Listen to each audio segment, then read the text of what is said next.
Foaming at the funnel. There is a dairy beside Thomas's branch line at the station where the line divides to go either to the harbour or the junction. Every afternoon, special tanker wagons are pushed into the dairy siding. They are filled with milk, and Percy takes them to the junction on his first train every morning. Thomas explained this to Wilbert. "There is a hosepipe thing which puts the milk into the tankers," he said. "They'll be ready by the time you get there for the first train." "Sounds easy enough," said Wilbert. Thomas told him a great many other details too. Wilbert listened carefully, trying hard to remember them all. Next day he enjoyed himself. He was a much more powerful engine than Percy, so he found that he could cope easily with Percy's trains. The trucks behaved well too, which was a help. "He's strong, he is," they muttered to each other. "Don't upset him. You never know what he might do to get his own back."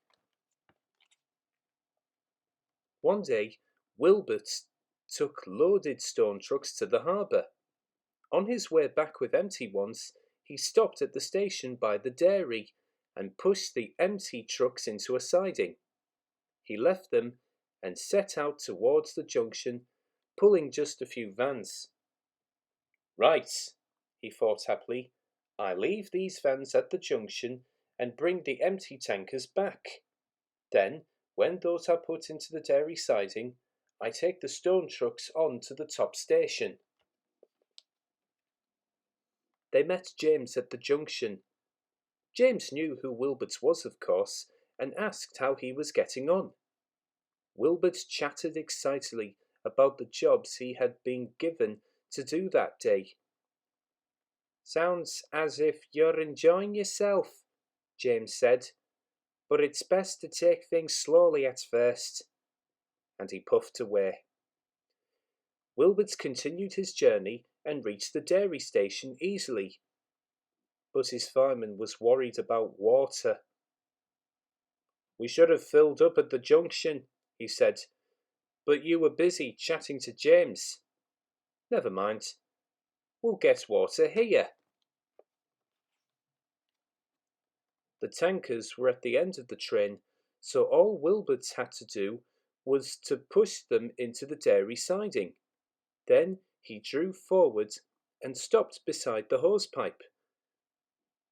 "Just in time," said the fireman, and he put the hose into Wilbert's tank. As he turned the tap, the driver spoke to him. The fireman went to reply, but when he returned, he found that Wilbert had stopped at the wrong hosepipe. His tank was full, but not with water, with milk. "You'll be foaming at the funnel if any of this gets in the boiler," gasped the driver.